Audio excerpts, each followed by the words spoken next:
सभी भक्तों को मेरा नमस्कार। आज मैं आपके लिए लेकर आई हूँ इंदिरा एकादशी व्रत कथा। पितृपक्ष में पड़ने वाली एकादशी को इंदिरा एकादशी के नाम से जाना जाता है। इस दिन व्रत और पूजन के साथ व्रत कथा का पाठ करना वाजपेयी यज्ञ के समान फल प्रदान करता है। इंदिरा एकादशी का व्रत विशेष रूप से पितरों की शांति के लिए रखा जाता है। इसका वर्णन महाभारत में स्वयं भगवान श्री कृष्ण ने किया था। आइए सुनते हैं इंदिरा एकादशी की व्रत कथा। सतयुग में इंद्रसेन नाम के एक राजा माहेशमती क्षेत्र पर शासन किया करते थे। इंद्रसेन परम विष्णु भक्त और धर्मपरायण राजा थे। एक बार देवर्षि नारद का उनकी राज्यसभा में आगमन हुआ। राजा ने देवर्षि नारद का स्वागत सत्कार किया और उनसे आने का कारण पूछा। नारद जी ने बताया कि कुछ समय पहले वो यमलोक गए थे और वहां पर उनकी मुलाकात राजा इंद्रसेन के पिता से हुई थी। नारद जी ने कहा, आपके पिता ने आपके लिए एक संदेश भेजा है।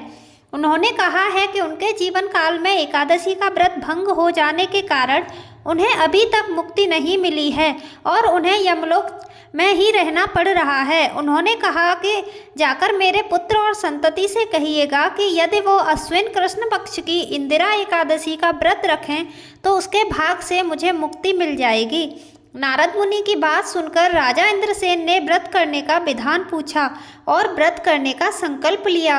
राजा ने पितृपक्ष की एकादशी को विधि पूर्वक व्रत का पालन किया और अपने पितरों के निमित्त मौन रहकर ब्राह्मणों को भोज और गोदान किया। इस प्रकार राजा इंद्रसेन के व्रत और पूजन के भाग से उनके पिता को यमलोक से मुक्ति मिली और उन्हें बैकुंठ लोक की प्राप्ति हुई।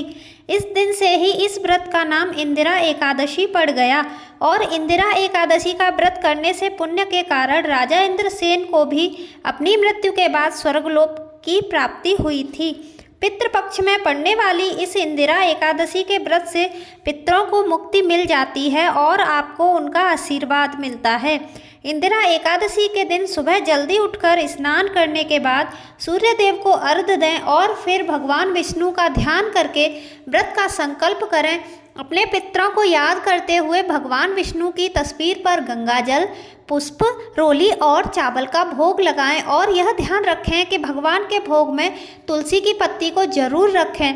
पूजा करने के बाद पितरों को श्राद्ध करें और ब्राह्मणों को भोजन कराकर उन्हें अपनी क्षमता अनुसार दान दें। ऐसा करने से आपके पितरों को मुक्ति मिलती है और आपको उनका आशीर्वाद मिलता है। कथा अच्छी लगी हो तो वीडियो को लाइक और चैनल को सब्सक्राइब जरूर करें। आपका हार्दिक धन्यवाद।